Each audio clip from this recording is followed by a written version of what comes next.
Bonjour à tous, amis, sœurs et frères. Je suis Baby Ndaï, auteur du blog Y a-t-il un Dieu? Bienvenue sur la chaîne qui vous aide à prendre votre vie en main. Aujourd'hui, j'aimerais partager avec vous une question que plusieurs d'entre vous se posent régulièrement. Comment préparer un lendemain meilleur? Don Juan disait à De Carlos Castaneda ceci: la plupart de ton énergie te sert à conforter ta propre importance. Et si nous étions capables de perdre un peu de cette importance, voilà deux choses extraordinaires qui nous arriveraient. Tout d'abord, nous libérerions l'énergie de l'illusion de notre grandeur ou de notre importance égoïque. Deux, nous utiliserons cette énergie pour voir la magnificence de l'univers. Waouh! De quoi s'agit-il alors? J'ai plusieurs fois entendu les gens témoigner ceci. Je ne savais pas ce que je voulais, mais par contre, je savais exactement ce que je ne voulais pas. Et c'est souvent le début du changement de leur histoire. Qu'est-ce que cela veut dire exactement? Ces témoignages montrent que nous sommes toujours à la recherche d'un moyen ou d'une méthode qui nous permettrait de vivre mieux ou de nous épanouir dans ce que nous faisons. Qu'est-ce que l'humain cherche réellement et c'est quoi le bonheur? Ne dites pas que tout irait bien si mon mari, ma femme, ma mère, mes enfants, mon voisin, mon chef, mes subordonnés faisaient ceci ou cela. Vous tentez vainement à rejeter la faute aux autres. Si aujourd'hui votre entourage ou avec lesquels vous êtes en contact dans la vie ne sont pas tels que vous le souhaitez, vous ne pouvez vous en prendre qu'à vous-même. Si ceux qui vous entourent ou avec lesquels vous êtes en contact dans la vie ne sont pas tels que vous le souhaitez, vous ne pouvez vous en prendre qu'à vous-même. Difficile d'entendre, mais c'est la vérité.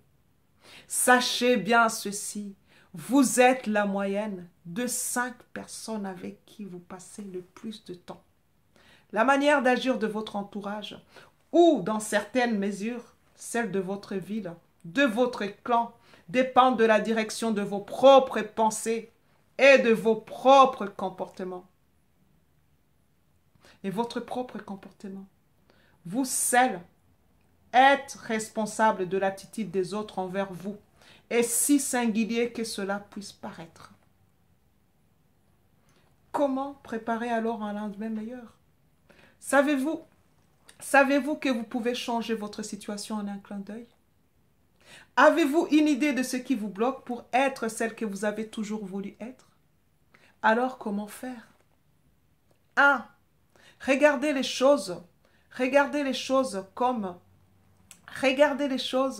comme elles sont sans y mettre un jugement. 2. Abandonnez votre besoin, pas l'envie, le besoin de défendre votre point de vue. 3. Abandonnez le besoin de vouloir convaincre ou persuader les autres à tout prix. 4. Détachez-vous du résultat. 5. Évitez des réunions, des amis ou des informations alarmantes ou pessimistes. Répétez-vous ceci régulièrement. Je ne critique personne et personne ne me critique. Je suis une émanation d'un Dieu puissant.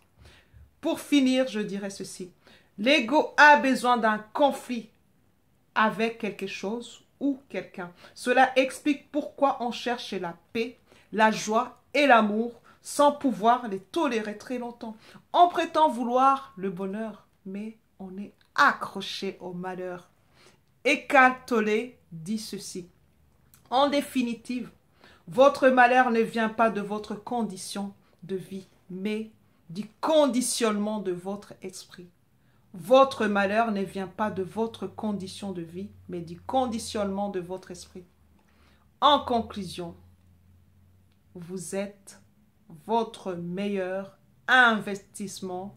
Prenez la direction qui vous mène au bonheur. Vous êtes votre meilleur investissement. Prenez la direction qui vous mène au bonheur. Amen.